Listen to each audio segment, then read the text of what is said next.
අයිබන් සුව උදැසනක් වේවා සූදැසනක් සොක්‍රටිස් කියල තිනවා පළමුුව තමාව හඳුනා ගන්නා මිනිසා ඊට පස්සේ මුළු ලෝකයම ලස්සන්ට හඳුනා ගන්නවා කියලා.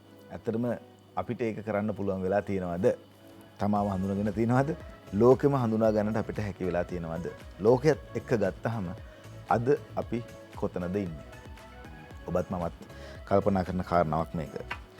සතුට ප්‍රීතිය කියලා කියන්නේ පොඩි බෝ වෙනවා වගේ දෙයක්. එහෙම කරගන්න පුළුවන් නම් අපිට ඒක ඉතා වැදගත් කියලා කියනවා. සිනාසෙන්න එවිට එකිනෙකා එක්ක සිනාසෙන්නට පුළුවන්. අඬන්නට එපා. එහෙම වුණොත් එහෙම හැමෝටම අඬන්න තමයි වෙන්නේ. මෙහෙම කියන්නේ ඕෂෝ ශෝකවන්න දුක්බර මුහුණු දෙස බලන අනේකාද ශෝක වෙයි කියලා ඔහු කියනවා.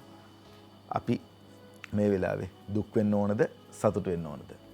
උදේ පාන්දර මෙහෙම කියනකොට කල්පනා කරයි දැන් පෝර නැති මිනිස්සු මේගොල්ලෝ මේ මොනවද කියන්නේ පෝර ටික ගහගන්න විදියක් නැහැ කියලා. හැබැයි දැන් සමහරක් දන්නවා දිනෝෂ අර හංගල තිබිච්ච පොහොර එළියට එන්න පටන් අරගෙන ටික ටික නිලුවේ පැත්තෙම දැන් යන්න පුළුවන්. පෝර එන්න පටන් ගන්න තියෙනවා. හැම දෙයකම වැරද්ද දකින මිනිස්සු ඉන්නකොට ඔවුන් කල්පනා කරනවා මේකෙන් මොනවා හරි අපිට වැරද්දක් වෙයි කියලා. හැබැයි ටික දවසක් යනකොට තේරෙනවා නෑ උරුමයෙන් දිනෝෂලා කියපු කතාව රටක් විදිහට ඒ වියත්තු කියපු කතාව ඇත්ත තමයි මේ අපි වෙනුවෙන් මේ දේවල් කරන්න කියලා. අද දවසේදීත් පුවත්පත්වල විශේෂ කාරණා ගණනාවක් තියෙනවා. ඒ වගේම තමයි දිනෝෂ මං ජෙනරල් ශවින් සිල්වා මැතිතුමත් එක්ක දවසක් කතා කරද්දී කිව්වා මේ විෂය ප්‍රාමාණිකයෙක් අපිටත් ඉන්නවා කියලා. එතුමා හැමදාම දැන් අද දවසේදී උදේට අපිත් එක්ක එකතු වෙන්නේ නැහැ. ඊයේ එකතු වුණා. අපිට පැහැදිලි කරලා දෙනවා ලංකාවේ තත්ත්වයන් මොනවද කොහොමද මේ ලංකාවේ ව්‍යසනයන් කළමනාකරණය කරගන්නේ. ජෙනරල් ශවින් සිල්වා මහත්මයා කතා කරේ යුද්ධය ගැන විතරක් නෙවෙයි. ඒ වගේම තමයි ඕනම ව්‍යසනයක් ආවොත් නැත්නම් රට බේරාගැනීමේ දෙයක් ආවොත් එතුමා පැහැදිලිව කතා බහ කරලා දුන්නා. අපි පත්තර වැඩසටහන පටන් ගත්ත මුල් කාලේ ඉඳලම එහෙම නැත්නම් මේ පත්තර මේන්තුවත් එක්ක දිගටම දිනෝෂ අපිට ඒ තොරතුරු ගෙනත් දීපු නිසා මම විශ්වාස කරනවා අද දවසේදීත් අපිට ඇත්ත තොරතුරු ඉදිරිපත් කරන්න පුළුවන් කියලා. මේක පිළිබඳව ගැටලු තියෙනවා. සමාජ මාධ්‍ය ජාල ඔස්සේ යන තොරතුරු ඇත්තද නැද්ද? මේක දිනෝෂත් මමත් මෙතන කතා බහ කරලා තිනවා. අපි හරියටම දන්න තොරතුරු නැතුව එළියේ කතා බහ කරන්න එපා. දවස් උදේ පාන්දර මොකටද අපි බොරු අහන්නේ? අපි දිනුෂත් එක්ක කතා කරමු ලෝකේ තොරතුරු. හරි. බුද්ධික සතුටෙන් පටන් ගත්තේ සතුට කියලා කියන්නේ සමනලයක් වගේනේ. ඒ කියන්නේ සමනලයා අල්ලගන්න කියලා සමනලයාගේ පිටිපස්සෙන් දුවලා ගියොත් කවදාවත් අල්ලගන්න බෑ. සතුට එහෙම පස්සෙන් දුවලා ගිහිල්ලා අල්ලගන්න බෑ. හරිද? හැබැයි අපි නිශ්චලව එකතන හිටියොත් සමහරවිට සමනලයා ඇවිල්ලා අපේ උරහිසේ පවා වහන්න ඉඩ තියෙනවා. සතුට හඹාගෙන යන්න බෑ. හැබැයි මූලික දේ තමයි මම තීරණය කරලා තියෙනවද මම සතුටෙන් ජීවත් වෙනවා කියලා. බුද්ධික අපි සියලු දෙනා මේ රත්තරන් හැඳි කටේ ගාගෙන ආපු මිනිස්සු නෙවෙයි. අපි ගම්වල ඉපදිලා බොහොම අමාරුවෙන් මේවට ඇවිල්ලා බුද්ධික කියලා තියෙනවනේ අර මරදානේ පත්තර කොලේලාගෙන නිදාගෙන ඉඳලා එහෙම තමයි. එතකොට හැබැයි මූලිකම දේ සාර්ථක වෙන්න ඕනේ කියලා තීරණය කළා. හරිද? මේ අර්බුද මැද්දේ රටක් විදිහට අපි ඒකයි. කියන්නේ ලෝකයේම බිඳ වැටිලා තියෙන්නේ. ලෝක සෞඛ්‍ය සංවිධානය පවා කියනවා මේ එන්නත් කරන වැඩපිළිවෙල ලෝකේ අසාර්ථකයි. ධනවත් රටවල් වලින් මිලියන 90ක් එන්නත් නිදහස් කරන්න ලෑසි. ඒ එන්නත් මාත්‍රා මිලියන 90ත් මදි. හරිද? ඒකත් මදි. ලෝකෙම අසාර්ථකයි. හැබැයි අපි සාර්ථක වෙන්න තීරණය කළා තියෙනවා. රටක් විදිහට තීරණය කළා තියෙනවා සාර්ථක වෙන්න. ජනාධිපතිතුමා කිව්වා එන්නත් කරන සාර්ථකව ක්‍රියාත්මක කරන්න. එන්නත් කරන්නේ පුළුවන් ඉක්මනින් ක්‍රියාත්මක කරන්න. ඒ අනුව තමයි සමහරු ගණන් බලද්දි නෑ නෑ ඔච්චරක් ඔය කිව්වට මෙච්චරක් එන්නේ නෑ කියලා ඔච්චර කිව්වට කොච්චර කොහොමද එන්නේ කියලා ගණන් හැදුවට නෑ හැම සතියන්තියම මිලියන 2ක් 3ක් විතර එනවා එන්නත් වර්ග. ඊළඟට අපිට අද පුවත් අතරේ වාර්තා කරන්න පුළුවන් මේ එන්නත් ලබා දෙන්නේ කොයිතරම් විද්‍යාත්මක ක්‍රමයකටද කියලා. ඒ නිසා මුල්ම දේ තමයි ඔබ සහ මම මේ රටේ පුරවැසියෝ විදිහට සාර්ථක මිනිහෙක් වෙන්න තීරණය කරන්න ඕනේ. සතුටින් ජීවත් වෙන්න තීරණය කරන්න ඕනේ. එහෙම නැතුව බෑ. කියද්දි දිනෝෂ මට අද දවසේදී ඒ දිනෝෂයේ ප්‍රවෘත්තිය කතා කරයි විශේෂයෙන්ම සතුරු කාරණාව ජනතා විමුක්ති පෙරමුණේ නායකයා එහෙම නැත්නම් ජාතික ජනබලවේගයේ නායකයා අනුර කුමාර දිසානායක මැතිතුමන් ඊයේ දවසේදී එන්නත ලබා ගත්තා. ජනතා විමුක්ති පෙරමුණේ කණ්ඩායම කවදාවත් කිව්වේ නැහැ අපිට එන්නත් එපා කියලා. ඔවුන් කිව්වේ මුළු රටේම ජනතාවට මේ එන්නත් දෙන දවසකට අපිත් ගන්නවා කියලා. ඒ කියන්නේ දැන් සහතිකයි දැන් තහවුරු අරගෙන තියෙනවා. ඒක ඊටාත්ම හොඳ ප්‍රවණතාවයක්. අපි ඇත්ත කතා කරන ඇත්තත් එක්ක ජීවත් වෙන ජනතාවක් කියන එක පිළිබඳව ජනතා විමුක්ති පෙරමුණ දිගින් දිගටම කතා බහ කරා. අද නැත්නම් ඊයේ දවසේදී එතුමා ඒක ඔප්පු කරලා පෙන්නලා තියෙනවා නෑ දැන් රටේ සියලු දෙනාට එන්නත් ලැබෙනවා මමත් එන්නත ගන්නවා. ඒක කොයිතරම් වටිනවද? නායකයෝ විදිහට ගත්තාම දේශපාලනයක් ගැන හිතන්නේ නැතුව ජනතාව ගැන හිතලා වැඩ කටයුතු කිරීම සම්බන්ධයෙන් අපි අපේ ප්‍රණාමය පිරිනමනවා. අපි බලමු ලෝක තත්ත්වය. ඔව්. 18 කෝටි 91,30,909ක් කොවිඩ් ආසාදිතයන් වාර්තා වෙනවා. එයින් 40,73,935ක් මියදිලා. එතකොට ඊයේ දවසට වාර්තා වෙන අලුත් රෝගීන් ප්‍රමාණය 5,44,757ක්. එයින් 41,854ක් වාර්තා වෙනවා ඉන්දියාවෙන්. ඉන්දියාවෙන් 41,854ක් වාර්තා වෙද්දී බ්‍රසීලෙන් 57,664ක් වාර්තා වෙනවා. ඒ වගේම මරණ 8,568ක් ඊයේ දවසට වාර්තා වෙනවා. ඒ මරණ 8,568න් 1,574ක් බ්‍රසීලෙන් 580ක් ඉන්දියාවෙන්. ඊළඟට ලංකාවේ තත්ත්වය මේත් එක්කම අපිට බලන්න පුළුවන්.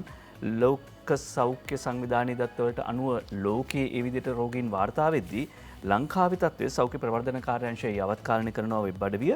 ඔවුන්ගේ ඊයේ රෑ 9:07ට. ඒ අනුව මේ වෙනකොට සමස්ත වශයෙන් ලංකාවේ වාර්තා වෙන රෝගීන් ප්‍රමාණය 2,79,059ක්.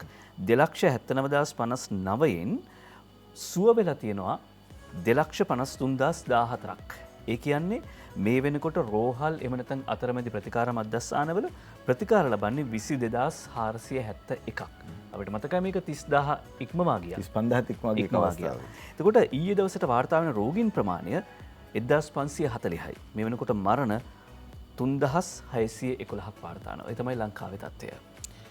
මරණ සංඛ්‍යාව අඩුයිද වැඩිද කියලා හිතන්න බෑ. එක ජීවිතයක් වුණත් ඒ ගෙදර අයට සමීපතයන්ට මේක ලෝකයක්. එක මරණයක් නෙවෙයි. ඒ නිසා අපි ඒක පිළිබඳව දිගින් දිගටම මතක් කරමින් පරිස්සම් වෙමු. එහෙම වුණොත් අපිට ලොකු තැනකට යන්න පුළුවන්. මේ රට සංවර්ධිත මට්ටමකට ගෙනියන්නට හැකියාව ලැබේවි. සෞඛ්‍යතෙනොත් අනිත් දේවල් වගේම. අපි යමක් දකින ආකාරය වෙනස් කළොත් දකින්න දේ වෙනස් වෙයි කියලා කියනවා. අපි යන් ප්‍රධාන පුවත්පත්වල මුල් පුවත් කොහොමද කියලා හොයාගෙන යන්න.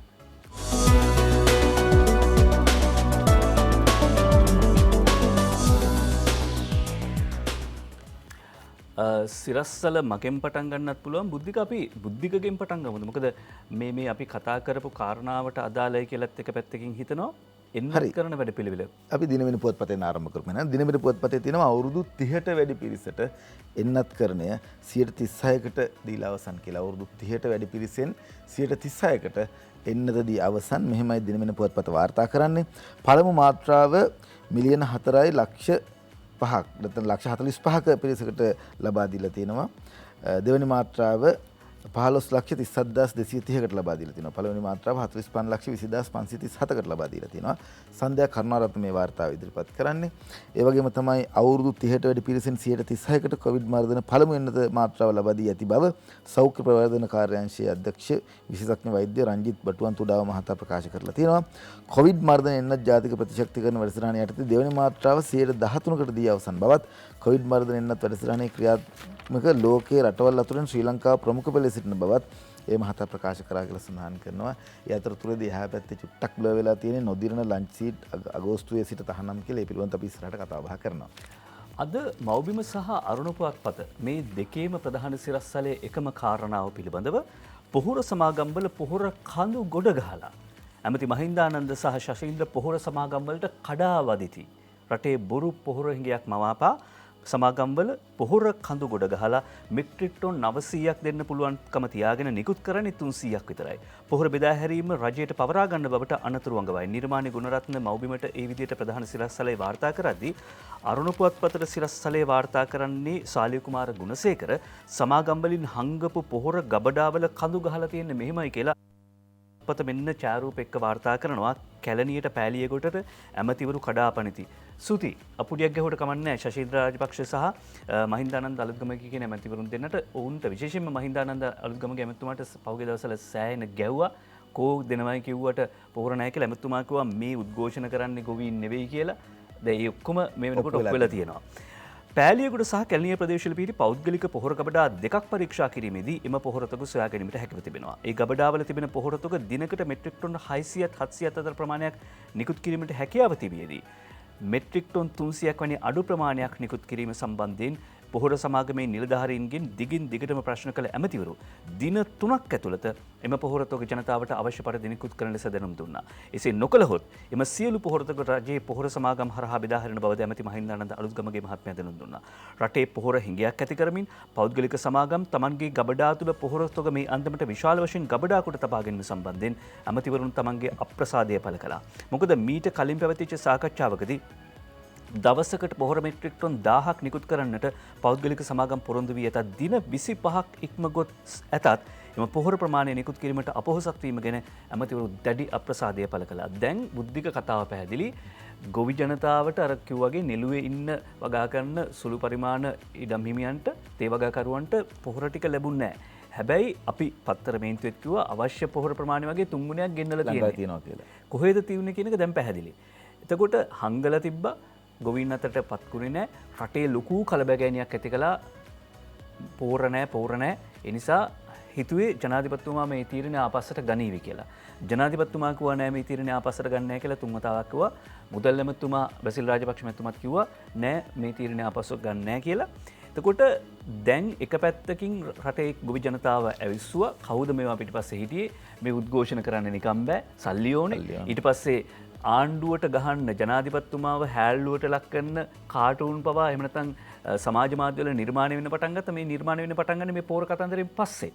දැන් මේ සියල්ල පැහැදිලි. අපි තේරුම් ගන්න ඕන දේ තමයි කොයි වෙලාවකවත් ආණ්ඩුව ප්‍රකාශ කරේ නැහැ රසායනික පොහොර හෙට සිට නවත්තනවා කියලා. ඊළඟ කන්නින්දරේ නවත්තන්නේ. ඒ කන්නේ වෙනකම් පැහැදිලිවම අවශ්‍ය කරන තොග රටේ තිබුණා. මහින්දානන්ද අලුත්ගමගේ අමාත්‍යවරයා දිගින් දිගටම ප්‍රකාශ කරා නෑ මේ රටේ මේවා තියෙනවා මේ රටට ඇවිල්ලා තියෙනවා. ඒක නිසා අපි කොහොම හරි කළා මේවා හොයලා ජනතාවට බෙදා දෙනවා කියලා. එහි ප්‍රයත්නයක් තමයි ඊයේ ශෂීන්ද්‍ර රාජපක්ෂ මැතිතුමත් මහින්දානන්ද අලුත්ගමගේ මැතිතුමත් ක්‍රියාත්මක කරේ. ඒ විතරක් නෙවෙයි තවත් ගබඩා ගණනාවක් හොයමින් පවතිනවා. එහි සියලු ප්‍රතිලාභත් ජනතාවට ලැබෙනවා කියලා අපි විශ්වාස කරනවා. ඒ කියන්නේ දැන් මෙහෙම මේ ලොකු ඒවා වැටලුවා කියලා කියන්නේ ඔය ගම්වල එහෙම පෝර හංගගෙන ඉන්නවනේ ඒවටත් යන්න පුළුවන් නේ. අනිවාර්යයෙන්ම ගොඩක් තේ කර්මාන්ත හිමියන් ළඟ ගොඩක් පෝර හංගගෙන ඉන්නවා කියලා තියෙනවා. ඉතින් මේවා තොරතුරු ඉස්සරහට හොයාගන්න හැකියාව ලැබෙයි. අද දිවයින පුවත්පත වාර්තා කළ තිනවා ඔවුන්ගේ මුල් පුවතට පෙළපාලි උද්ඝෝෂණ අත්හිටුවාට පොලිසියට එරෙහිව ගුරු සංගම් උසාවියයි කියලා අද දිවයින පුවත්පත වාර්තා කරනවා.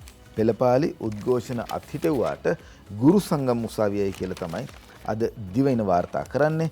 දිවයිනට ඒ වාර්තාව ඉදිරිපත් කරන්නේ AJA අබේනායක උද්ඝෝෂණ හා මහජන පෙළපාලි අත්හිටුවා ඇති බවට පොලිස් මාධ්‍යක විසින් 2021 7/6 වෙනිදා නිකුත් කළ මාධ්‍ය නිවේදනයේ මගින් රටේ ජනතාවගේ භාෂණය හා ප්‍රකාශනයේ නිදහස මෙන්ම ආණ්ඩුක්‍රම ව්‍යවස්ථාව මගින් හිමි කර ඇති මූලික අයිතිවාසිකම් උල්ලංඝනය වන බවට නිගමනය කරන්නේ ඉල්ලා ලංකා ගුරු සංගමේ සභාපති ප්‍රියන්ත ප්‍රනන්දු මහතා ඇතුළු ගුරු සංගම නිලධාරීහු පිරිසක් ඊයේ ශ්‍රේෂ්ඨාධිකරණයේ හැමුවේ මූලික අයිතිවාසිකම් පෙත්සමක් ගොනු කරා කියලා සඳහන් කළ තියෙනවා. පෙත්සම් 3ක් ගොනු කරලා තියෙනවා. නීතිඥ රවිනාද සිල්වා මහත්මිය මගින් ගොනු කර ඇති මෙම පෙත්සම් වල වග උත්තර කරුවන් ලෙස පොලිස්පතිවරයා, සෞඛ්‍ය සේවා අධ්‍යක්ෂ ජෙනරාල්වරයා, සෞඛ්‍ය ඇමති පවිත්‍ර වන්‍යාරච්චි මහත්මිය හා නීතිපතිවරයා නම් කරලා තියෙනවා. සෞඛ්‍ය සේවා අධ්‍යක්ෂ ජෙනරාල්වරයා විසින් නිකුත් කළේයි කියන නිකුත් කළ නිශ්චිත දිනයක් සටහන් කොට නොමැති අංක 1D 2713 1720 1D 2 ඇල ඉරක් 7 ඇල ඉරක් 13 ඇල ඉරක් 2017 ඇල ඉරක් 20 දරණ නිවේදනය නිකුත් කර ගනිමින් පොලිස් මාධ්‍ය ප්‍රකාශ කර නිකුත් කර ඇති එම මාධ්‍ය නිවේදනය මගින් වෘත්තීය අයිතිවාසිකම් දිනා ගැනීමට හා තමන්ට සිදුවන අසාධාරණකම් වලට එරෙහිව සාමකාමී උද්ඝෝෂණ හා විරෝධතා පැවැත්වීමට රජයේ ජනතාවට ඇති අයිතිය මර්ධනය කිරීමක් කියලා සඳහන් කළ තියෙනවා. මම මේ මුළු කතාවම කිව්වේ දිනුෂ මේක වහලා තියෙනවා අර සාමකාමී උද්ඝෝෂණ කියන කෑල්ලෙන්. එතකොට මිනිස්සුන්ට හිතනවා මේ සාමකාමී උද්ඝෝෂණයක් නේ. ඇත්තටම මේ වෙලාවේ උද්ඝෝෂණද මේ රටට අවශ්‍ය කියන එක ජනතාව දන්නවා. අනිත් එක ඔව් ඉතින් පවිත්‍රා මැතිනියට පොලිස්පතිතුමාට මේ සෞඛ්‍ය අධ්‍යක්ෂ ජෙනරාල් වලට එහෙම පෙත්සම් ගහලා එහෙම නැත්නම් මේ වගේ උසාවි ගිහිල්ලා නැතුව මදි. ඒ මිනිස්සු මේ කරන මහන්සියට උදේ දිවා රැ නැතුව මහන්සි වෙලා ජනතාව බේරගන්න කරන වැඩේට ඇත්ත ඔබතුමාලා කරන වැඩේ හරි. ගැටලුව තියෙන්නේ ගුරු සංගම් විදිහට මෙහෙම කරන කාරණාවයි. අපි විශ්වාස කරනවා රටේ ගුරුවරු කියලා කියන්නේ බුද්ධිමත් පිරිසක්, දරුවන් ඉස්සරහට ගෙනියන පිරිසක් කියලා. සමස්ත ගුරුවරුන්ට මේක අදාළ වෙන්නේ නැහැ. ගුරු සංගම් විදියට කටයුතු කරන එක සම්බන්ධයෙන් ගත්තොත් අපිට පොඩි ලැජ්ජාවක් තියෙනවා. මාධ්‍ය දිනවල මේවා කියන්නත් පුළුවන්ද කියලා කතාවක් තියෙනවා. ගුරුවරු නෙමුණා වුණා. ඔව්. ඒකයි අපි කිව්වේ මුල් දවසෙත් අර අහිංසක අංගුලිමාල කළෙත් ගුරුවරයෙක්, ඊට පස්සේ අංගුලිමාල මහරහතන් වහන්සේ කළෙත් ගුරුවරයෙක්. මන්නාරමේ දේව ප්‍රතිමා 6කට අලාභ කළා. ඊයේ 14 වෙනිදා විතරක් ප්‍රතිමා 3කට පහර දීලා අද පුවත්පතේ ප්‍රධාන සිරස්තලේ වවුනියාව මදුෂන් කමරසිංහ වාර්තා කරන්නේ මන්නාරම ප්‍රදේශයේ ස්ථාන 3ක පිහිටි කතෝලික දේව ප්‍රතිමා 3කට ඊ අලුයම කිසියම් නාඳුරන පිරිසක් විසින් පහර දී අලාභහානි සිදුකට පලා ගොස් ඇතැයි මන්නාරම පොලිසිය කියනවා. හැබැයි මේ දේවස්ථානවලට මේ පල්ලිවලට පහර දීමක් සිදුවෙන්නේ නොමැති බවත් ස්ථාන කිහිපයක දේව ප්‍රතිමාවලට පමණක් පහර දීම සිදු ඇති අතර අදාළ පහර දීම් වලින් එම ප්‍රතිමා ආවරණය කර තිබූ වීදුරු ඇතුළු ආවරණවලට හානි සිදු ඇති අතර ඒ ආසන්නයේ තිබී ගල් කිහිපයක් ද සොයා ගැනීමට හැකි වූ බව මේ පිළිබඳ කළ විමසීමකදී මන්නාරම පොලිසිය පවසනවා. අද ඇතැම් ජාතික පුවත්පත් මේ ගල් ගහන වීඩියෝ එහෙම නැත්නම් CCTV දර්ශනවල මුද්‍රිත කොටස් පවා පළ කරලා තිබුණා. දැන් අර මාවනැල්ලේ සිද්ධියත් එක්ක තමයි පොඩි සැකයක් එන්නේ. කොමුණත් අපිට දැනගන්න පුළුවන් වෙයි ගින්නක් නිසාමද දුම නගින්නේ කියලා. කොස්තරස් නෙවෙයි නේ. ලංකාදීප පුවත්පතේ මුල් පුවතට යනට සූදානම්. ලංකාදීප පුවත්පතේ තියෙන පහුගිය දින කිහිපෙදීම අපි කියන්නට අකමැති වූ නමුත් නොකියා බැරි කාරණාව සම්බන්ධයෙන් දැරිය විකුණු වෙබ් මුදලාලිගේ බැංකු ගිණුමේ කෝටි 5ක් පුංචි දරුවන් පිළිබඳව මෙහෙම ප්‍රවෘත්ති ඉදිරියේදී වාර්තා නොවේවා, එහෙම සිද්ධි නොවේවා කියලා අපි ප්‍රාර්ථනා කරනවා. 11කගේ කෝටි 10ක ගිණුම් අත්හිටුවයි කියලයි ලංකාදීප පුවත්පත වාර්තා කරන්නේ. නිමන්ති රණසිංහයි ලංකාදීපයට මේ වාර්තාව ඉදිරිපත් කරන්නේ. බාලවයස්කාර දැරිය අකටයුතු සඳහා යෙදවීමට දැන්වීම පළ කළ lanka@.com වෙබ් අඩවියේ හිමිකරුගේ බැංකු ගිණුමේ වල රුපියල් කෝටි 5කට අධික මුදලක් තැන්පත්ව තිබූ බවට තොරතුරු අනාවරණය වී ඇතැයි පොලිස් ආරංචි මාර්ග සඳහන් කරයි.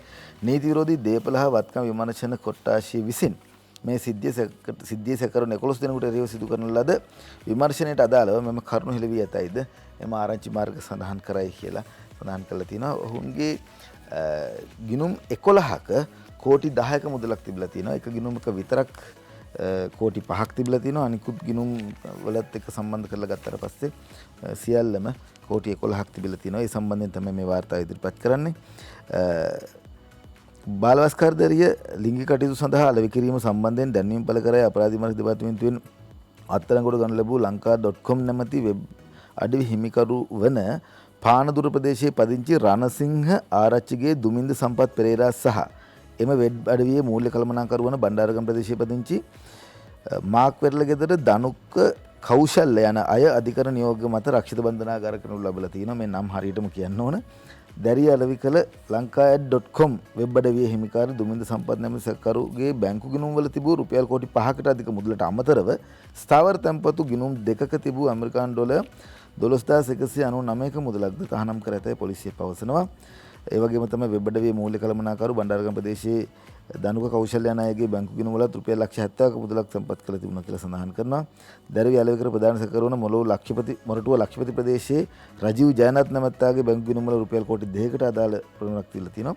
මේ විදිහට විශාල ඇත්තටම මේක මංකොල්ලයක් කියලා කියන්න පුළුවන්. ඒ වගේම තමයි මේ දැරිය සම්බන්ධයෙන් එහෙම මිනිස් ජාවාරම් කරන්නට බෑ. අපේ රටේ වෙන රටවල් වලත් බෑ. හැබැයි සමහර රටවල් වල මේක වක්‍රාකාරයෙන් සිද්ධ වෙනවා.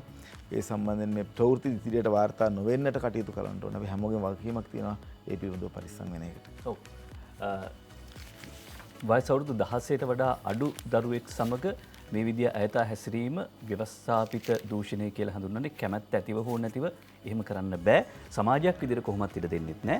ඊළඟට අපි සූදානම් ජාතික පුවත්පත්වල වාර්තා කරන සෙසු පුවත්වලට අවධානය යොමු කරන යුද හමුදාපති ජෙනරාල් ශවින්දසිල් මහත්මයා කියනවා බස්නාහිර පළාතේ අවුරුදු 30ට වැඩි හැමදෙනාටම මේ මාසේ ඉවර වෙන්න කලින් එන්නත විදල ඉවර කරන්න කියලා ජනාධිපතිතුමා උපදෙස් දුන්නා. ඒ අනුව මේ වෙනකොට 70%කට වඩා වැඩි පිරිසක් බස්නාහිර පළාතේ ඉන්න අවුරුදු 30ට වඩා වැඩි එන්නත ලබාගෙන තිබෙනවා. එක මාත්‍රාවක් හරි ලබාගෙන තියෙනවා 70%කට වඩා වැඩි පිරිසක්. ඒ වගේම 50%කට වඩා වැඩි පිරිසක් මාත්‍රා දෙකම ලබාගෙන තියෙනවා. ඒකේ ප්‍රතිඵල වාර්තා වෙමින් පවතිනවා. අපි ඒකත් කියන්නම්. එන්නත් කරන මධ්‍යස්ථාන 270ක් රට පුරා ක්‍රියාත්මකයි. දිලංක ගුණතිලක වාර්තා කරනවා මව්බිම් පුවත්පතට යුද හමුදාපති ජෙනරාල් ශවින්දසිල් මහත්මිය කරපු ප්‍රකාශය ශ්‍රී ලංකා යුද හමුදාව ප්‍රමුඛ ත්‍රිවිධ හමුදාවෙන් වගේම සෞඛ්‍ය වෛද්‍ය නිලධාරී කාර්යාලය මට්ටමින් ඊයේ වන විට දෙවෙනි පුරා ප්‍රජා එන්නත් කරන මධ්‍යස්ථාන 270ක් ක්‍රියාත්මක වෙනවා. කොළඹ, ගම්පහ, කුරුණෑගල, කළුතර, පුත්තලම, මහනුවර, නුවරඑළිය, මාතලේ, බදුල්ල, ඊට පස්සේ මාතර, හම්බන්තොට, යාපනීය, අම්පාර, මඩකලපුව, ත්‍රිකුණාමල, රත්නපුර, කෑගල්ල, අනුරාධපුර මේ විදියට රට පුරාම ක්‍රියාත්මක වෙනවා. මධ්‍යස්ථාන 270ක් යුද හමුදාව මගින් ගුරුවරුන් ඇතුළු අධ්‍යාපන සහ උසස් අධ්‍යාපන ක්ෂේත්‍රයේ කාර්ය මණ්ඩල, රැකියාව සඳහා විදේශගත වන ශ්‍රමිකයන්, උසස් අධ්‍යාපන කටයුතු සඳහා විදේශගත වන ශ්‍රමිකයන්, ශිෂ්‍යයන් ඇතුළු කර්මාන්ත ශාලා සේවක සේවිකාවන් මේ ආදී අත්‍යවශ්‍ය පිරිසට එන්නත ලබා දීමේ වැඩසටහනක් ක්‍රියාත්මක වෙනවා. ඒ විතරක් නෙවෙයි, උදාහරණයක් හැටියට ෆයිසර් එන්නත් ලබා දෙනවා නැගෙනහිර වෙරළ තීරයේ ඉන්න ජනතාවට. ඒකට එක හේතුවක් තමයි ලැබෙන එන්නත් ප්‍රමාණය සහ ඒ ප්‍රදේශවල දීවර ජනතාව තමයි වැඩිපුරම වාර්තා වෙන්නේ ඔය මුහුදේදී ඉන්දිය දීවරයන් එක්ක ගැටෙනවා කියලා. එහෙම නැත්නම් සම්බන්ධ වෙනවා කියලා. නිසා තමයි ෆයිසර් එන්නත එහෙට යවන්නේ. විද්‍යාත්මක ක්‍රමවේදයක්. ඒ අතරේ යුද හමුදාව එහෙම පියවර ගනිද්දී යුද හමුදා සේවාවනිතා ඒකකයට අවුරුදු 37ක් සම්පූර්ණ වුණා කියලත් ලිපියක් පළ කරන යුද හමුදා සේවාවනිතා ඒකකයට අවුරුදු 37යි මේ ජාතික වගකීම් ඉටු කරන අතරේ රණවිරුවන්ගේ සුබ සාධනය සඳහා සෞඛ්‍ය සම්පන්න සහ යහපත් ජීවිත පැවැත්මක් සඳහා කරන කාර්යභාරය සේවාවනිතා ඒකකය ඔවුන්ගේ සේවය ඇගීමට ලක් වෙන යුද හමුදා සේවාවනිතා ඒකකයේ සභාපතිනි සුජිවාන් නිල්සන් මහත්මිය උපසභාපතිනි ශාමලී බණ්ඩාර ඇතුළු පිරිස ඇගීමට ලක් වුණා කියලා මෙහිදී සඳහන් වෙනවා. ඒවත් යුතුයකන්නේ අපි කියන්න එපා. ඊට පස්සේ බුද්ධික කියපු ඡායාරූපය පළ වෙනවා. ඒ තමයි අනුර කුමාර දිසානායක මන්ත්‍රීතුමා තමන්ගේ එන්නත ලබා ගන්නවා. අනුරාධා හේරත් වාර්තා කර සිටින්නේ රටේ ජනතාවට සියලුම දෙනාට එන්නත ලැබෙන බව දැන් සහතිකයි. ඒ නිසා අනුර කුමාර දිසානායක මන්ත්‍රීතුමත් එන්නත ලබාගෙන බොරැල්ල රිච්චු ආරය ළමාරෝහලෙන් COVID-19 එන්නත ලබා ගන්න පැමිණි 500කට අධික පිරිසක් හිස් අතින් යති. ඔන්ලයින් රෙජිස්ටර් වෙන්න කියලා කියනවා. අපිටත් කතා කරපු කීප දෙනෙක් කිව්ව බුද්ධික මේ කතාව. කොළඹ නාගරික බල ප්‍රදේශයේ පදිංචි වයස අවුරුදු 30ට වැඩි අයට එම එන්නත ලබා ගැනීමට අවස්ථාව සලසා දී තිබුණත් රෝහලේ නියෝජ්‍ය අධ්‍යක්ෂවරයා විවිධ හේතු දක්වමින් එන්නත දීම ප්‍රතික්ෂේප කිරීම නිසා මෙසේ විශාල පිරිසකට එන්නත ලබා ගැනීමට තිබුණු අවස්ථාව ගිලිහී ගිය බව එන්නත ලබා ගැනීමට නොහැකි වූ අය පවසා තිබෙනවා. මව්බිම් පුවත්පතේ මෙහෙම කියන්නේ. ඉකුත් දිනවල ලියාපදිංචි වූ සහ නොවූ සෑම අයෙකුටම එන්නත දුන් බවත් දිනකට රෝහලට පැමිණි පිරිස 1500කට ආසන්න බවත් සඳහන් කර සිටිනවා. ඒ අතරේ අද අරුණ පුවත්පත වාර්තාවක් ගෙනෙනවා මුල් පිටුවේ දැන් කොවිඩ් ආසාදනය වෙච්ච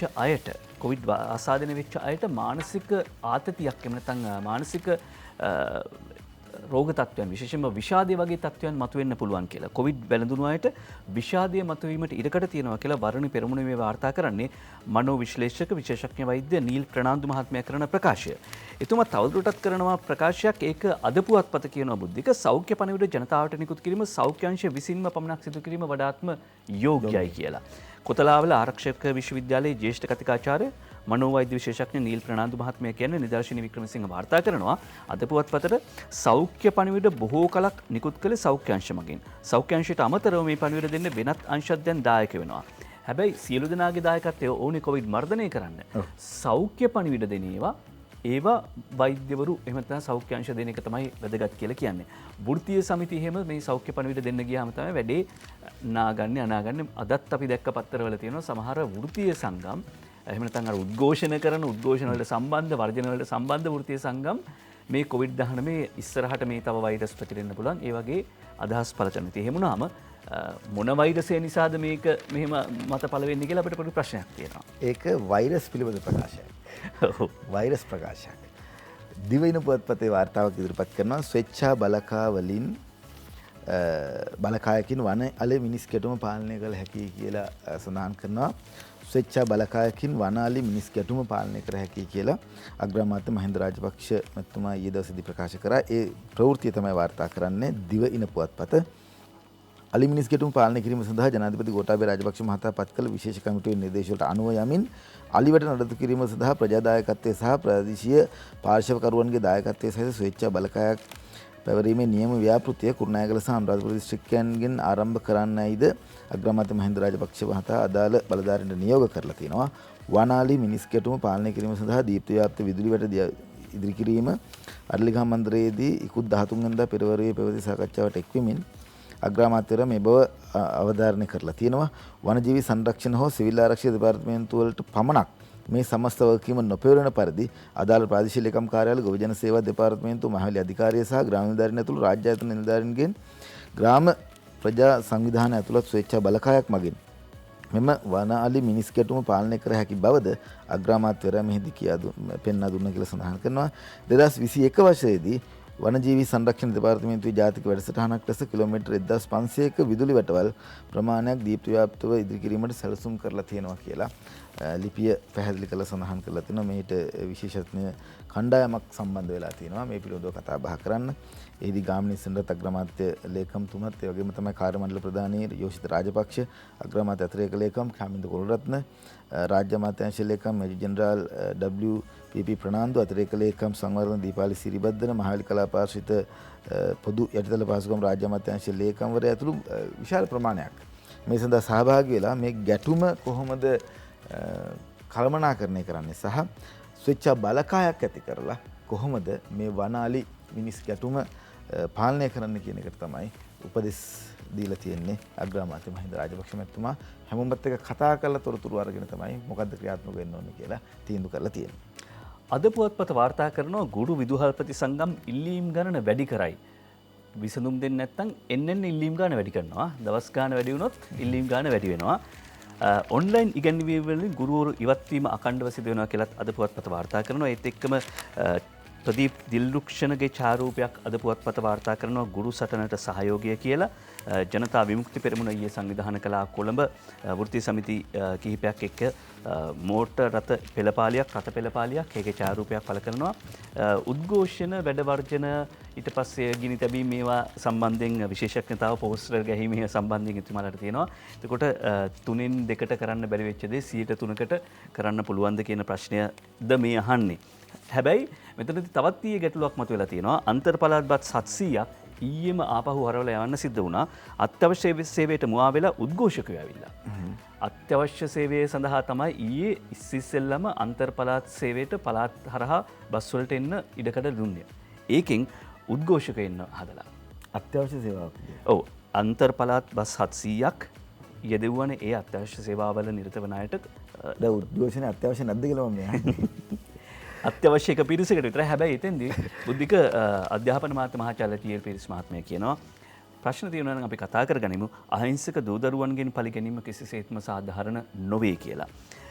ගුරුවරුන්ට පවතින ගැටලු සාකච්ඡා මාර්ගයෙන් විසඳුම් ලබා ගන්නු වෙනුවට අහිංසක දූ දරුවන්ගේ අධ්‍යාපනය කඩාකප්පල් කර ඔවුන්ගෙන් පලි ගැනීම කිසිසේත්ම සාධාරණීකරණය කර නොහැකි බව අමාත්‍යතුමා සඳහන් කරන්නේ. ගාල්ල අඟුලුගහ මහාවිද්‍යාලයේදී කළ සුහුරු පන්ති කාමර ස්මාර්ට් ක්ලාස් රූම්ස් විවෘත කිරීම සහ පරිගණක විද්‍යාගාරය විවෘත කිරීමේ උත්සවයට එක්වෙමින් මේ වන විට මාර්ගගත අධ්‍යාපනය සඳහා ඔන්ලයින් එඩියුකේෂන් වලට සම්පත් මධ්‍යස්ථාන 2096ක් රටපුරා ආරම්භ කර ඇති බව කියනවා.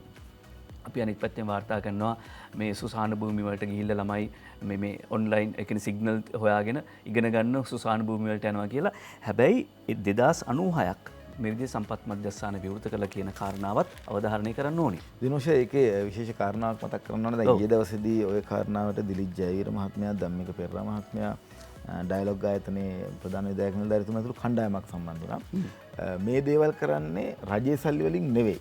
පෞද්ගලික ධන පරිත්‍යාග අරගෙන මේ කණ්ඩායම් වශයෙන් තැන් වලට ගිහිල්ලා ඔවුන්ම හිතලා මේ කටයුත්ත සිද්ධ කරමින් පවතිනවා. ඒ වගේම තමයි හැම වෙලාවකම අපි රූපවාහිනියේ ඒ වගේම තමයි පුවත්පත් වලින් දැක්කා යම් තැන්වල සිග්නල් නැහැ.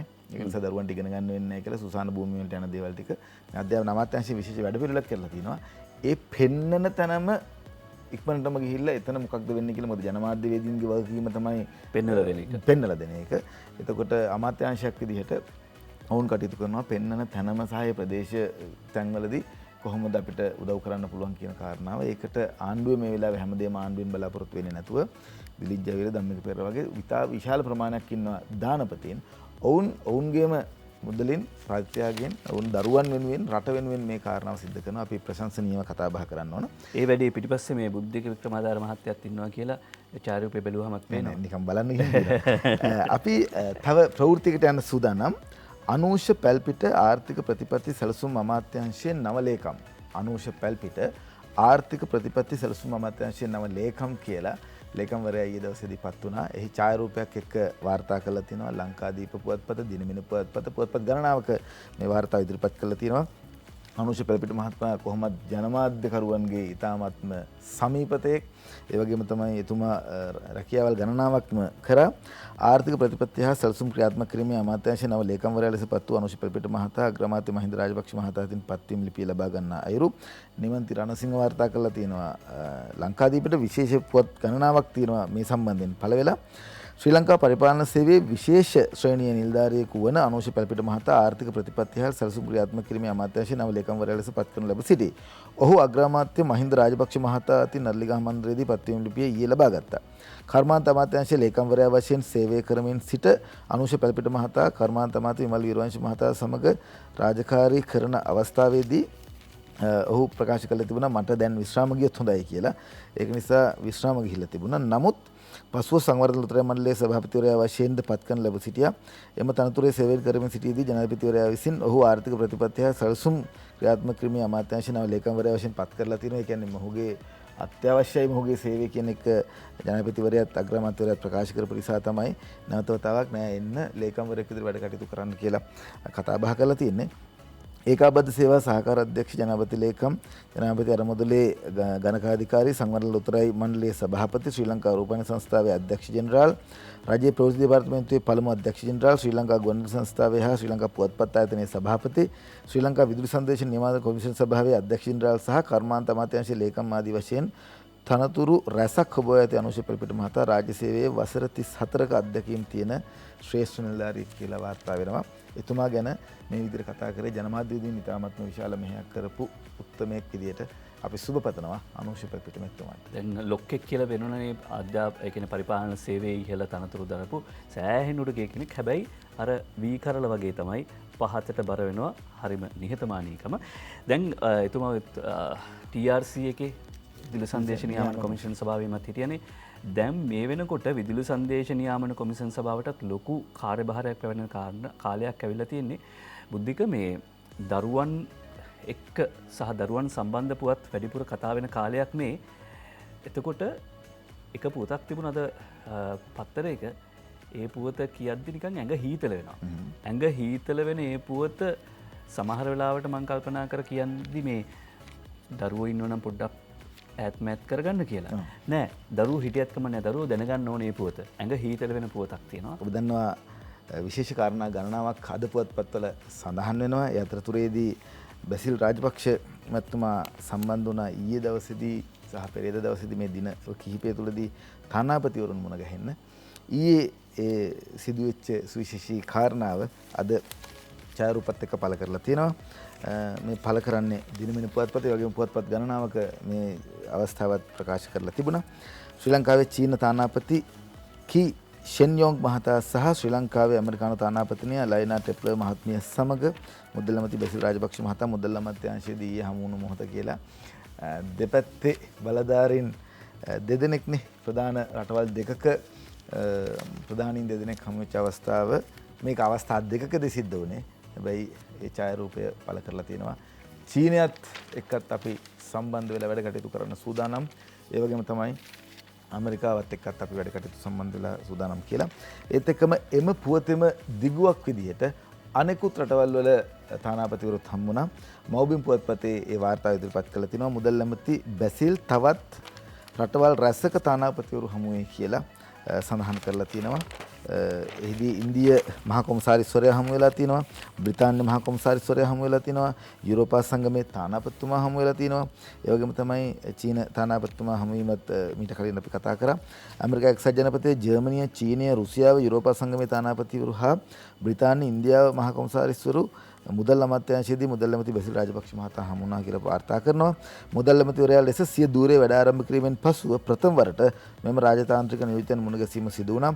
මෙහිදී ඇමරිකා එක්සත් ජනපදයේ තානාපති අලෑනා ටොප්ලස් මහත්මිය, ජර්මානු තානාපති, රුසියානු තානාපති, චීන තානාපති ඇතුළු මේ කණ්ඩායම හම්බෙලා තියෙනවා. දීපාර්ශ්විකව පැවති සාකච්ඡාවලදී මුදල් ඇමති බැසිල් රාජපක්ෂ මහතා ජනාධිපතිතුමාගේ නායකත්වයෙන් සෞභාග්‍ය දැක්ම වැඩපිළිවෙල ක්‍රියාත්මක කිරීමේදී ශ්‍රී ලංකාව හරිත ආර්ථිකයක් බිහි කිරීම කෙරෙහි වැඩි අවධානයක් යොමු කර තිබෙන බව ප්‍රකාශ කරා. පුනර්ජනනීය බලශක්ති ප්‍රවර්ධන වැඩපිළිවෙල සඳහා සහාය ලබා දීමට අපේක්ෂා කරනවා. ඒ වගේම තමයි සහාය ලබා ගැනීමටත් අපේක්ෂා කරනවා. බ්‍රිතාන්‍ය මහ කොමසාරිස්වරයා සහ යුරෝපා සංගමේ තානාපතිවරයා පුනර්ජනනීය බලශක්ති ප්‍රවර්ධනය සහ හරිත ආර්ථිකයක් කෙරෙහි රජය දක්වන උනන්දුව පිළිබඳව ප්‍රසාදය පළ කරා කියලා සඳහන් කරනවා. මධ්‍යම අධිවේදී මාර්ගයේ ඉදිකිරීම් කටයුතු සඳහා දේශීය ඉදිකිරීම් කරන යොදා ගැනීම සම්බන්ධයෙන් සිය ප්‍රසාදය පළ කරන බව රටට අවශ්‍ය සහාය ලබා දීමටත් කටයුතු කරන බවත් ඉන්දියාවේ මහ කොමසාරිස්වරයා ප්‍රකාශ කරලා තියෙනවා. ඒ වගේම තමයි කොවිඩ් සම්බන්ධයෙන් කොවිඩ් වසංගතය ලංකාවෙන් තුරන් කරන්න ගන්න කාරණාව සම්බන්ධයෙන් ඒ වගේම තමයි කොවිඩ් මැද්දේත් ආර්ථික සංවර්ධනය මුල් කාර්යතුදී 40.7ක පමණ මට්ටම පවත්වාගෙන යාම පිළිබඳව සතුටුදායක විය හැකියි කියලා සඳහන් කරලා තිනවා. ඉදිරියේදී 5.5ක් දක්වා වූ වර්ධනය කර ගැනීමට හැකි වනු ඇතයි ඉන්දියා මහ කොමසාරිස්වරයාට ප්‍රකාශ කරා කියලා සඳහන් කරලා තියෙනවා. මුදල් ඇමති බැසිල් රාජපක්ෂ මහතා රටවල් රැසක තානාපති හමුවේ කියලායි ඒ පුවත වාර්තා කරලා තියෙනවා. එහෙම වෙද්දී එක්සත් ජාතික පක්ෂේ නායක පාර්ලිමේන්තු මන්ත්‍රී රනිල් වික්‍රමසිංහ මහත්මයා මූල්‍ය අර්බුදයෙන් ගොඩ එන්න ආණ්ඩුවට උපදෙස් යෝජනා කරනවා. යෝජනා කීපයක් මූල්‍ය අර්බුදයෙන් ගොඩ ගන්න රට මූල්‍ය අරමුදලෙන් ණය ගන්න කියලා නයනතරංග ගමගේ මේ සිරස්වලේ වාර්තා කරන අරුණ පුවත්පතට එතුමාට ඉතින් ආරංචි වෙච්ච දන්න කියන තොරතුරු එක්ක එතුමා යෝජනා කරනවා. ප්‍රශ්න තියෙනවා. ඒ නිසා මේ ඩොලර් හිඟයක් තියෙනවා. එතුමා දන්න විසඳුම් ටික යෝජනා කරනවා. ඒ තමයි ලෝක බැංකුවෙන් ගිහිල්ලා ඉල්ලගන්න අපිට සල්ලි නැහැ කියලා ඉල්ලගන්න. හොඳයි ඒක. මොකද ලෝක බැංකුවට ගිහිල්ලා කිව්වම ලෝක බැංකුව ණය දෙනවා. ලංකාවට ණය දෙන්න ලෑස්ති. හැබැයි වැඩේ තියෙන්නේ එහෙම දුන්නම මොකද වෙන්නේ? ඒගොල්ලෝ කියන 1000ක් කොන්දේසි වලට යටත් වෙන්න ඕනේ. එමුණම තමයි අර එතුමා ඉන්න කාලේ රීගේන් ඉන් ශ්‍රී ලංකා එහෙම නැත්නම් යලිප උදම ශ්‍රී ලංකා කියලා ව්‍යාපෘතියක් එහෙම ක්‍රියාත්මක කරන්න. එතෙන්දී කියන්නේ කුඹුරු ඉඩම් ගොඩ කරන්න. ඊට පස්සේ රජයේ සේවකයන්ගේ ගෙදර යවන්න විශ්‍රාම වැටුප් දෙන්න එපා. ලෝක බැංකුව ওই වගේ කොන්දේසි තමයි දෙන්නේ. කොහොමුණත් ඉතින් එතුමා කියනවා අපිට ආනයනය කරන්න මුදල් නැහැ. ඒ නිසා සීමා කරන්න වෙනවා. පෝර ගේන්න මුදල් නැහැ. ඒකයි කාබනික පොහොර ගන්න කියලා එතුමා ඊයේ තමන්ගේ කතාවේදී කියනවා. කාබනික පොහොර ව්‍යාපෘති වලට යන්නේ පෝර ගෙන්නන්න සල්ලි නැහැ කියලා නෑ. මේ ඉල්ලීම කළේ මීට දශක ගණනාවක තිස්සේ තමයි මේ ඉල්ලීම කළේ. ඒ අතරේ අද අරුණ පුවත්පත තව සිරස්වලයක් වාර්තා කරනවා. බ්‍රිතාන්‍ය මානහිමිකම් ප්‍රශ්න කෙරෙන චීන ප්‍රකාශයට ශ්‍රී ලංකාවත් අත්සන් තැබූ බව නයනතරංග ගමගේ තමයි මේ වාර්තාව ගෙනෙන්නේ.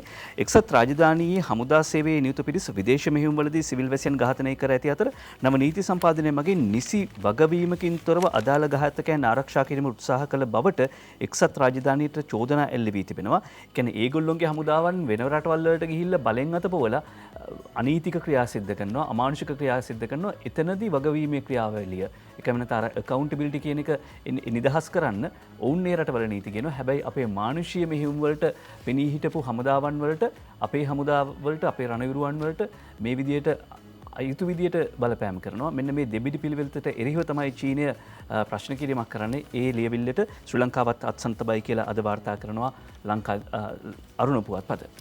අද දිනවෙන පුවත්පතේ වාර්තාව ඉදිරිපත් කරනවා ඉදිරියේදී අඩුවක් නොමැතිව ආණ්ඩුව කාබනික පොහොර දෙනවා කියන කාරණාව කෘෂිකර්ම ඇමති මහින්දානන්ද අලුත්ගමගේ මහත්මයා ප්‍රකාශ කරන්නේ. හීදෝගම සමූහ වාර්තාකරුවෝ මේ වාර්තාව ඉදිරිපත් කරන්නේ දිනවෙන පුවත්පතට. වසවිස නැති ආහාර වේලක් දීමට ආණ්ඩුව උත්සාහ කළත් සජිත් සහ අනුර කුමාර මහත්වරුන් හැම තැනකටම ගොසින් ජනතාවට විස දෙන්න කියනවා යයිද කෙසේ වෙතත් ලබන සැප්තැම්බරයේ ආණ්ඩුව ගෝ ජනතාවට කිසිදු අඩුවක් නැතුව කාබනික පොහොර දෙනවා යයිද කෘෂිකර්ම අමාත්‍ය මහින්දානන්ද අලුත්ගමගේ මහතා ප්‍රකාශ කරා කියලා සඳහන් කරනවා. මේ බව ප්‍රකාශ කරේ කාබනික කෙසෙල් වගාව නිරීක්ෂණය සඳහා පොහොර ගබඩාවක් සමග ප්‍රතිසංස්කරණය කරන ගොවිජන බැංකුවද විවෘත කිරීමට සහභාගී වූ අවස්ථාවේදී ඒ අවස්ථාවේදී කෘෂිකර්ම අමාත්‍යවරයා ලබන සැප්තැම්බර් මාසයේ සිට වී වගා කරන ගොවීන් සෑම කෙනෙකුටම හෙක්ටයාරයකට කාබනික පොහොර කිලෝ 500ක්, ජෛව දියර පොහොර ලීටර් 15ක්, නයිට්‍රජන් කිලෝ 5ක්, පොටෑස් කිලෝ 35ක් සහ ලබා දෙනවා කියලා තියෙනවා. මේ පොටෑස් කියන්නේ පොටෑසියම් වෙනද? පොටෑස් කියන්නේ පොටෑසියම් වලින් හදන ඒක විතරක් නෙවෙයිනේ සංයෝගයක්. ඒ වගේම Tamanගේ වගාවට අවශ්‍ය කාබනික පොහොර හදා ගන්න අයට හෙක්ටයාරයකට රුපියල් 12500ක් දෙන්න සියලු කටයුතු සූදානම් කරලා තිනවා. ඒ කැබිනට් අනුමැතිය කැබිනට් පත්‍රිකාවත් අනුමත වුණා කියලා සඳහන් කරලා තිනවා.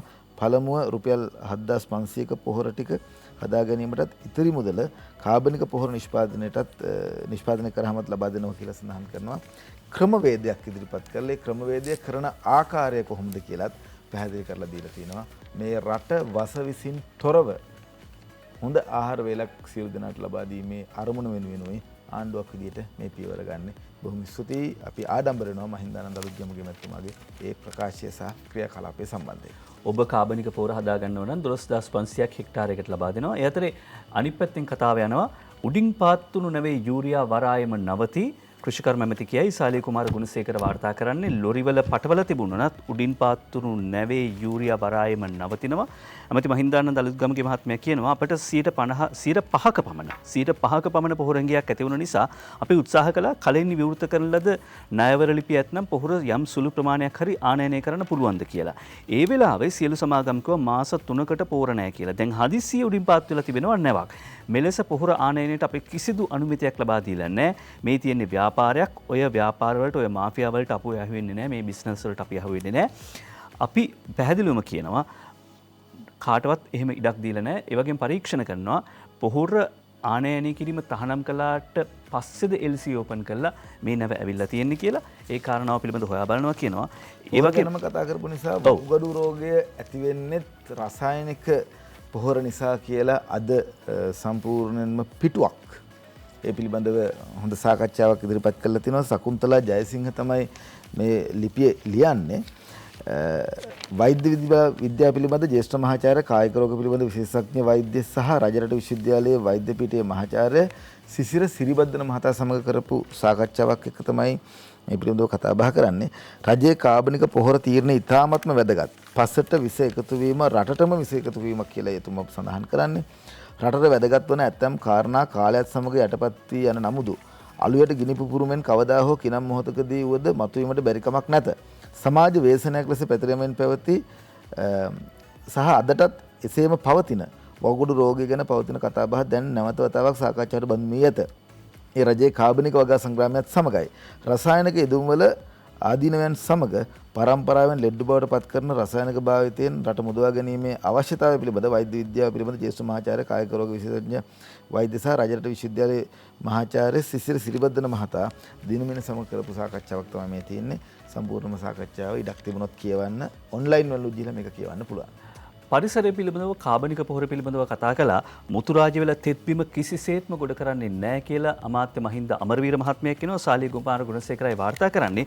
මුතුරාජය වල තෙත්බිම ගොඩ කිරීම කිසිසේත්ම සිදු නොවන බවත් එම භූමිය තුල විදුලි බලාගාරයක් හෝ වෙනත් කිසිදු ඉදිකිරීමක් සිදු නොකරන බවත් පරිසර ඇමති මහින්ද අමරවීර මහත්මයා කියනවා. එතකොට එහෙනම් දැන් පහුගිය දවස්වල උද්ඝෝෂණ තිබුණා, විවිධාකාරයේ උද්ඝෝෂණ තිබුණා. ඒ පැත්තේ ජනතාව අවුස්සලා තිබුණා මේ මුතුරාජය වල ගොඩ කරනවා කියලා. මුතුරාජය වලට පරිබාහිරව තිබෙන පහත් බිම් සංවර්ධන මණ්ඩලයේ වැලිදමා ගොඩ කරන ප්‍රදේශවලින් අක්කර 100ක ප්‍රදේශයක් LNG බලාගාරයක් සඳහා වෙන් කරනවා. මේ LNG ස්වාභාවික ද්‍රව වායු විදුලිය ජනනය කිරීමේ යන්ත්‍රාගාරයක් සඳහා තමයි. හැබැයි මේ මුතුරාජය වලට පරිබාහිරව තියෙන අර අක්කර 6000ට පිටින් තියෙන පහත් බිම් සංවර්ධන මණ්ඩලයේ වැලිදමා ගොඩ කරන ප්‍රදේශවලින් අක්කර 100ක් තමයි මේ ලබා දෙනවා කියන්නේ. එතකොට මේ ස්වාභාවික විදුලි බලාගාරයට විරෝධව හඬක් ජනතාව අතින් මතු කරන්නේ එක පැත්තකින් අපිට හිතෙනවා පහුගිය කාලේ 1 මෙගාවොට් එකක්වත් ජාතික විදුලි බල පද්ධතියට එකතු කරේ නැහැ. එතකොට ජාතික විදුලි බල පද්ධතියට පරිසර හිතකාමී විදියට මේ විදිය අලුත් එකතු කිරීමක් කරන්න යද්දී විරුද්ධ වෙන්නේ ඒ ව්‍යාපෘතියට එහෙම නැත්නම් ඒ ඉදිරි ගමන බලක්වන්නද කොහොමුණත් පහුගිය දවස්වල අපි දැක්කා මේ ප්‍රදේශවල ජනතාව නොමග ගිහිල්ලා වෙන්නේ නැති එමෙතුමා කියන විදියට මේ විදියට ප්‍රතිචාර දක්වන්නේ. ඊළඟට තව කාරණාවක් තියෙනවා. ඒ තමයි එන්න පරිසර වේදීනි අපුඩි ගහන්න ඔන්න කැලෑ කපනවා කියලා කියවනේ. එන්න අපුඩි ගහන්න පොලිතින් ලන්ච් ෂීට් මේ ආදී නිෂ්පාදන තහනම් කරනවා. ප්ලාස්ටික් නිෂ්පාදන රැසක් තහනම් කරන කැබිනට් පත්‍රිකාවට අත්සන් තබා තිබෙනවා. මාසයක් ඇතුළත දැනට නිෂ්පාදනය කරලා තියෙනවා නම් ඒවට මාසයක් ඇතුළත වෙළඳපොළට නිකුත් කරන්න පුළුවන්, විකුණන්න පුළුවන්. පොලිතින් ලන්ච් ෂීට් තහනම පළවෙනිදා සිට ලබන මාස පළවෙනිදා සිට තහනම් නියෝග නොතකන අයට දැඩි පියවර. මේ අතරේ මොනවද තියෙන්නේ? බීම බට, ඊට පස්සේ කලතන ප්ලාස්ටික් වලින් නිෂ්පාදනය කරන තනි පාවිච්චියට ගන්න හැඳි ගෑරපු යෝගට් කප්, යෝගට් කෝප, පිහි, ඊට පස්සේ සිලිසිලි බෑග්, ප්ලාස්ටික් ඉන්දියාප්ප වට්ටි, පොලිතින් ඇසුරුම්. ඉතින් ඒකයි අපි කිව්වේ මේ අවුරුදු 500,000ක් දිරගෙන යනවා කියලා කියන්නේ මේ වගේ ප්ලාස්ටික් ද්‍රව්‍ය ඒවත් තහනම් කරන එක ජනප්‍රිය තීරණයක් නෙවෙයි. මේ කර්මාන්තකරු එහෙම උද්ඝෝෂණ කරන්න පටන් ගනිවි. එනිසා ජනප්‍රිය නොවෙන හැබැයි රට පැත්තෙන් හිතුවම වටින පරිසරය පැත්තෙන් හිතුවම වටින තීන්දුව ගන්න මොහොතකදී එන්න පරිසරවේදීනි අපි අපුඩි ගහමු. අද දිවයින වාර්තා කරලා තියෙනවා නොරොච්චෝලේ පුළුල් නොකරන ජනපතිගේ තීරණය අගය කරනවා කියලා හලාවත අගරාධිපතිතුමා නියෝග කරලා තිනවා. හලාවත අගරාධිපතිතුමාගේ මේ නිවේදනයත් එක්ක නොරොච්චෝලේ ගල්ලඟුරු තාප බලාගාරයේ තවදුරටත් පුළුල් නොකිරීමට ජනාධිපති ගෝඨාභය රාජපක්ෂ මහතා ගෙන ඇති තීරණය හලාවත පදවි පූජක ගිහි සියලු දෙනාගේම අගය කිරීමක් බවත් සඳහන් කරලා තිනවා. ගල්ලඟුරු බලාගාරය පුළුල් කරන්න එපා කියලායි ඔවුන්ගේ ප්‍රාර්ථනය.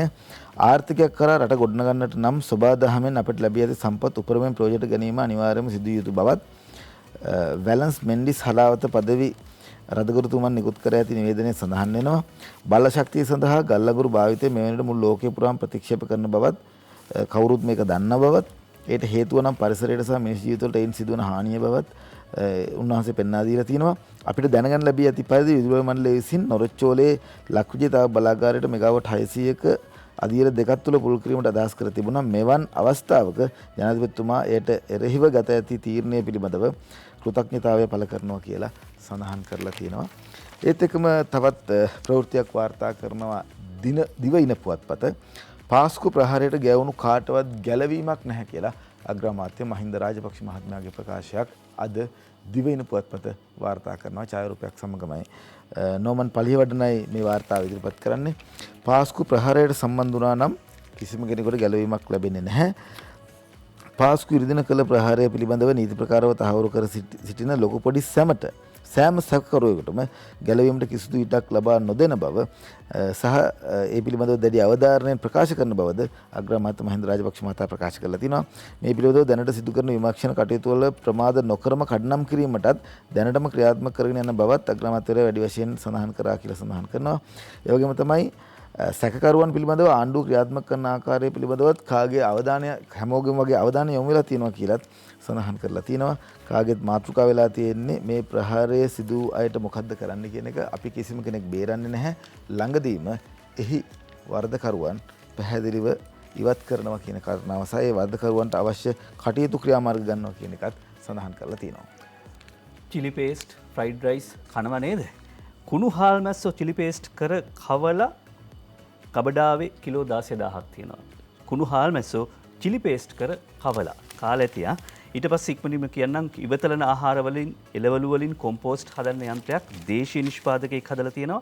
ඉවතලන ආහාර හා ඉඳුල් වගේම ඉවතල දමන එළවලු භාවිත කරමින් කොම්පෝස්ට් පොර ගෙදරම නිෂ්පාදනය කරගන්න පුළුවන් යන්ත්‍රයක් හදලා තියෙනවා. ඉකෝමාස්ටර් කියලා දේශීය සමාගමක්.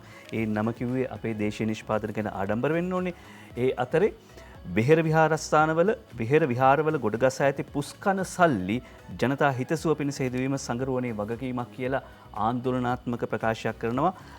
රටේ සියලු විහාරස්ථානවල මේ විදිහට මුදල් තියෙනවා. රටේ සියලු රෝහල්වල අවශ්‍යතා සපුරන්න පුළුවන් මේ මුදල් වලින් ලක්ෂ 300ක පරිත්‍යාග නිදහස් කරන්න 25 වතාවක් රේගුවට ගියා.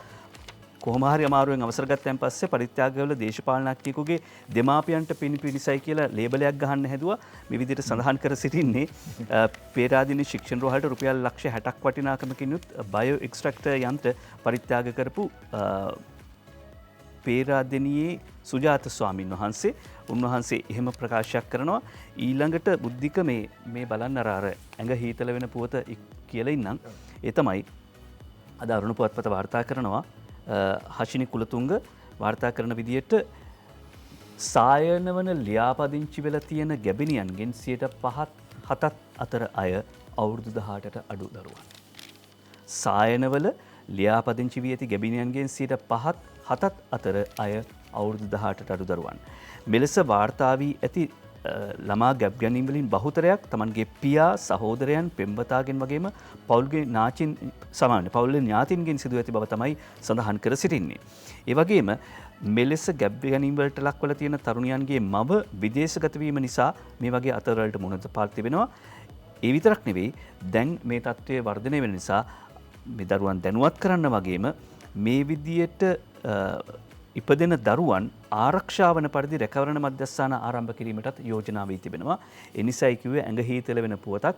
හැබැයි දරුවෝ එක්ක ඇහුවට කමක් නැහැ මේ පුවත. මොකද දරුවන්ට මේ ඇත්ත තේරුම් කරලා දෙන්න ඕනේ. අවධානය අවබෝධ කරගත යුතුමයි. අද සඳහන් කරනවා පපී ඇල්ලුවා කියලා දිවෙන පුවත්පතේ මුල් පුවත් අතරටයි මේ වාර්තාව ඉදිරිපත් වෙලා තියෙන්නේ. පපි ඇල්ලුවා ගිනිඅවි 20ක් සහ කුඩු කිලෝ 1000ක් මෙරටට ගෙන්නලා මුහුදේ සිට කුඩු ගේම් ගැසූ පපි අල්ලයි. ඒ අබේනායක සහ හේමන්ත රන්නුරුයි මේ වාර්තාව ඉදිරිපත් කරන්නේ දිවයින පුවත්පතට. පපි කොහොමද අල්ලලා තියෙන්නේ සහ පපිට කවුද පපි මේ කියන්නේ? ඉරානය සහ ඇෆ්ගනිස්තානයේ සිට පසුගිය වසර කිහිපය තුළදී මුහුදු මාර්ගයෙන් ශ්‍රී ලංකාවට හෙරෝයින් කිලෝ 1000කට අධික ප්‍රමාණයක් සහ ස්වයංක්‍රීය ගිනිඅවි 20කට අධික ප්‍රමාණයක් රැගෙනීමේ ජාවාරමට සම්බන්ධ ප්‍රධාන පෙළේ මද්ද්‍රව්‍ය සහ අවියායුධ ජාවාරම්කරුවෙකු වන පපි හෙවත් වැලිගත් හේතුගේ චමිත් ලක්මාල් නැමැත්තා තංගල ප්‍රදේශයේදී කොටු කර ගැනීමට පොලිස් මද්ද්‍රව්‍ය නාශක කාර්යාංශයේ බලධාරීන් ඊයේ සමත් වුණා. රාජ්‍ය බුද්ධ්‍යංශයේ වෙල් ආරක්ෂක දෙපාර්තමේන්තුව හා පොලිස් මද්ද්‍රව්‍ය නාශක කාර්යාංශයේ නිලධාරීන් විසින් සිදු කළ ලද ආවේක්ෂණ රාජකාරී වලදී ආනාවරණය කරගත් බුද්ධි තොරතුරු වලට අනුව සිදු කළ වැටලීමේදී තමයි තංගල ප්‍රදේශයේදී මද්ද්‍රව්‍ය ජාවාරම්කරු කොටු කර ගැනීමට හැකියාව ලැබිලා තියෙන්නේ. ඒ පිළිබඳ පුවත තමයි අද දිවයින පුවත්පත වාර්තා කරන්නේ මුල් පුවත් අතරට. තව පුවත් නම් ගොඩක් තියෙනවා බුද්ධික. හැබැයි විශ්‍රාම ගිහින් අවුරුදු 30යි තවම විශ්‍රාම වැටුප නැහැ.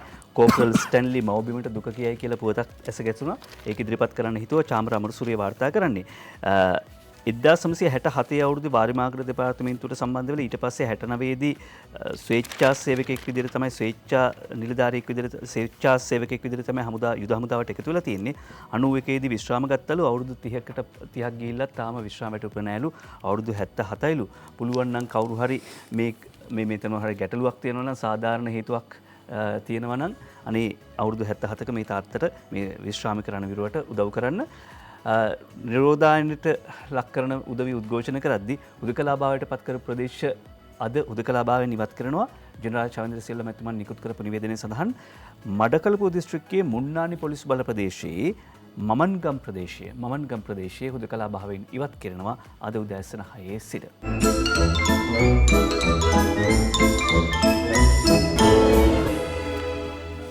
අපි කාටුන් වෙත යන්න සූදානම්. මව්බිම් පුවත්පතේ කාටුනේ මුලින්ම එම්.ඩී. වීරරත්නගේ කොරෝනාවට විසඳුමක් ඇත්තේ බැසිල් ළඟයි කියලා ජගත් කුමාර මන්ත්‍රීවරයා ප්‍රකාශ කරනවා. කොරෝනා බැසිල් රාජපක්ෂ මහත්මයා එනකොට දුවමු මිතුර දුවමු කියලා උපහාසාත්මක කාටුනයක්. ප්‍රියන්ති පෙරේරාගේ ඩොග් ටෝක් කාටුනේ අද පුවත්පතෙන් තෝරගන්නවා. ඇතුලේ කතා වෙනවා අධ්‍යාපන අමාත්‍යාංශයේ. එහෙම නැත්නම් අධ්‍යාපන අමාත්‍යාංශයේ කතාවක් යනවා පොලිසිය හමුදාව සැරසෙන් ඒ ලෙවල් ශිෂ්‍යත්ව විභාග තීරණය ලබන සතියේ ගන්නවා කියලා කල්පනා කරනවා. කොහොමුණත් නිදහස් අධ්‍යාපනය රැකගන්න නිදහස් අධ්‍යාපනය වෙනුවෙන් උද්ඝෝෂණ කරන අයගෙන් පොලිසිය තමයි යොදවන්න වෙලා තියෙන්නේ කියලායි ඩොග් ටෝක් කියන්නේ. අද පුවත්පතේ ජනරානේ කාටුනය ස්ටාලින් කාල් මාක්ස් ලෙනින් ඕන කෙනෙකුට කොරෝනා නීතිය සමානයි. එහෙම කියලා පවිත්‍ර දේවන්නේ කිමෙතනිය කියනකොට ජනරාණිය අහනවා මැඩම් දුමින්දරත් එහෙමයි කියන්නේ කියලා. මොන දුමින්දද කියලා මැඩම් අහනවා. එතකොට කියනවා දුමින්ද නාගමුව කියලා. මැඩම් කියනවා ඒක මිසක් උපහාසාත්මක කාටුනයක්. ඒක මිසක් හසන්ත විජේනායක අඳිනවා කාටුන් එකක්. එතකොට අනුර කුමාර දිසානායක මහත්තයා බෝඩ් එක තියන් ඉන්නවා සටන් පාට ලියාගෙන ඉන්නවා. සජිත් ප්‍රේමදාස මහත්තයා ඒ සටන් පාටේ තියෙන දේ බෝඩ් එකේ තියෙන දේ මයික් එකකින් කියනවා. ඕක තමයි උද්ඝෝෂණ රැල්ල. අද පුවත්පතේ කාටුනය මෙය තරමක් හිතා බැලිය යුතු කාටුනයක්. දරුවන්ට අකටයුතුකම් වීම සම්බන්ධයෙන් තමයි මේ සිද්ධ වෙන කාටුනය නිර්මාණය කරලා තියෙන්නේ. කාටුන් ශිල්පියා සමාජය විසින් දරුවට අතවරයට ලක් වෙන්නේ එක වතාවයි. පොලිසියට ගියහම එය දේවතාවක් බවට පත් වෙනවා. උසාවියට ගියහම තවත් වැඩි වෙනවා. මාධ්‍ය විනාශම කරලා දානවා කියන එක තමයි අද මාධ්‍ය විසින්ම කියලා තියෙන්නේ. ඇත්තටම දරුවන්ට එහෙම නැත්නම් අපයෝජනයට ලක් වෙන කුඩා දැරියන්ට සිද්ධ වෙන මේකද කියන එක පිළිබඳව නැවත වතාවක් හිතා බලන්න ඕන. ඔවුන් අපයෝජනයට පත් කරන්නේ මුලින් අවස්ථාව විතරක් නෙවෙයි ඊට පස්සේ සමාජය සහ මාධ්‍ය කොයිතරම් බරරුම් කාර්යාවක් සිද්ධ කරනවද හිතා බැලිය යුතු තත්ත්වයක්. හුරේ කියලා අපි කියනවා මාධ්‍ය වල ඉඳගෙනම හුරේ රා කාටුනේ හසන්ත විජේනායකගේ අද ඉඳලා යලකන්නේ වී මිලදී ගන්න පටන් අරගෙනලු. ඩඩ්ලි අරගෙන ඉතුරු වෙනේවද සර්?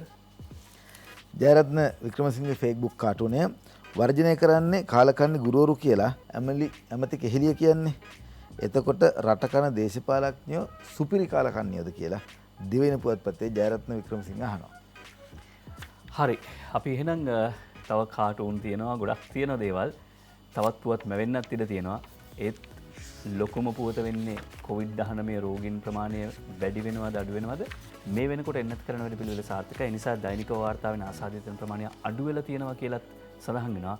ඒ සහනය හිතේ තියාගෙන තවදුරටත් ඉවසිල්ලෙන්ම විමසිල්ලෙන්ම ඉඳමු. එකම ප්‍රවෘත්තියක් විතරක් කියන්න දෙන්න මට. එකම එකක් විතරක් ඉන්දික මේක අපි ගමු. බණ්ඩාරනායක අන්තර්ජාතික දුවන් තොටුපළ ස්මාර්ට් ගුවන් තොටුපළක් බවට පත් කරනවා කියලා සඳහනක් තියෙනවා. මේක ඉතාමත්ම වැදගත් කාරණාවක්. ඉදිරි වසර 3 තුලදී දකුණු ආසියාවේ තාක්ෂණයෙන් ඉහළම ස්මාර්ට් ගුවන් තොටුපළ ලෙස ශ්‍රී ලංකාවේ බණ්ඩාරනායක ජාත්‍යන්තර ගුවන් තොටුපළ පත් කරනවා කියලා ඇමති නාමල් රාජපක්ෂ මහතාගේ ප්‍රකාශය පුවත්පත කියන්නම් දිනමින පුවත්පතේ වාර්තා කරලා තියෙන්නේ ඡායාරූපයක් එක්කම. බණ්ඩාරනායක ගුවන් තොටුපළ තාක්ෂණය සමග බද්ධ කරමින් ඩිජිටල් කරණය කිරීමේ ව්‍යාපෘතිය පිළිබඳව තොරතුරු සාකච්ඡා කරලා තියෙනවා. ඉදිරි වසර 4කදී ඩොලර් මිලියන 4කට වැඩි විදේශ ආදායම නැවත රටකට හිමි කර දීමට කටයුතු කරනවා කියලා සඳහන් කරලා තියෙනවා. අපි සමුගන්න සූදානම් පරිස්සමෙන් ඉන්න කියලා හැමෝටම කියනවා. දිගින් දිගටම කතා කරනවා මු ආවරණ සම්බන්ධයෙන්. ඒ වගේම තමයි අත් දෙකේ දුර මීටර් දෙකේ දුර. අපි ගිහින් එන්න ලස්සන දවසක් ඔබට.